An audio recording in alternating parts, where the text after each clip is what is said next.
Welcome to Professor's Garage.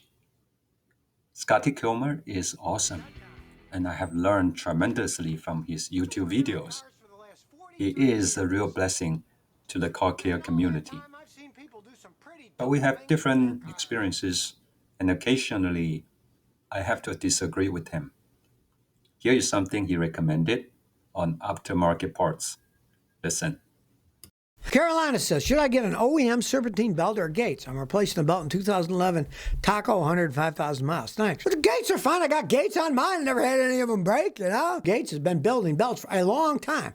All of my Toyotas and Lexus in the driveway have Gates belts on them. I never had one break. I just replace them when they start to crack, and the last one lasted like 14 years. So I got to say, I'd stick with the Gates until they start making them crappy if they change, but they haven't yet. No doubt Scotty had extremely positive experiences with Gates on Toyota vehicles. However, a Gates serpentine belt almost derailed a timing belt replacement job I did a few years ago. The problem wasn't so much the quality of the Gates belt. In fact, I was very impressed by the quality. It was due to the fact that Gates, the belt, was not an exact fit, perhaps by a quarter of an inch difference, which was not obvious during the work. The timing belt replacement on my Honda Odyssey went very smoothly with an ASIN water pump and timing belt kit until it was ready for the serpentine belt. Visually speaking, the Gates belt looked identical to the factory one. But because it was a bit shorter and I was doing it as a one-man project, I had a hard time putting it on and ended up rounding one of the tensioner bolts. And after everything is back on, whenever the car is in gears, there is a noticeable stress noise from the engine.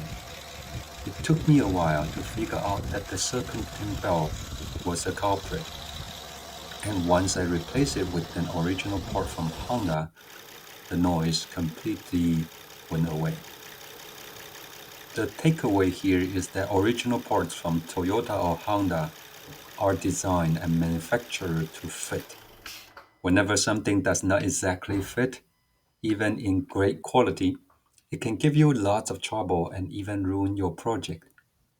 This is also my experience with other seemingly unimportant parts, such as transmission gaskets, engine valve cover gaskets, power steering O-rings, PCV valves, oil pressure sensors, many other O-rings and gaskets.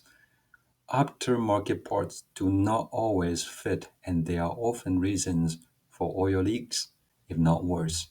I always had a success with original parts from Toyota or Honda. Now, I understand a major factor here is price. Original equipment parts tend to be more expensive. Yes, in general, this is the case. But if you know where to shop, the price difference may not be as great as you thought. There are online Toyota or Honda parts stores where you can get competitive prices. Your local dealership may be able to offer a price match. Always consider OE parts first, especially on those small, more specialized components such as water pumps, various rubber gaskets, belts, sensors, ignition coil packs, and many others.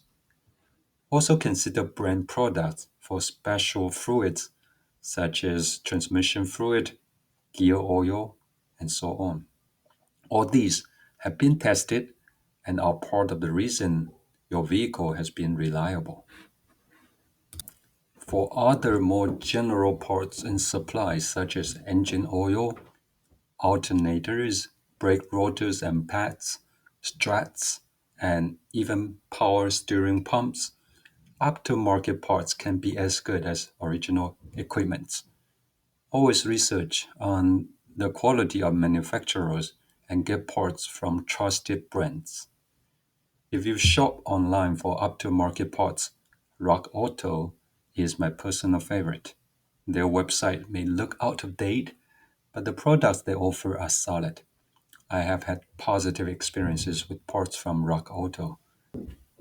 I hope this video is helpful and informative. Be sure to like and subscribe if you would like to see more videos like this. If a professor can do it, you can do it. Until the next time, may the Lord bless you and give you peace. 平安。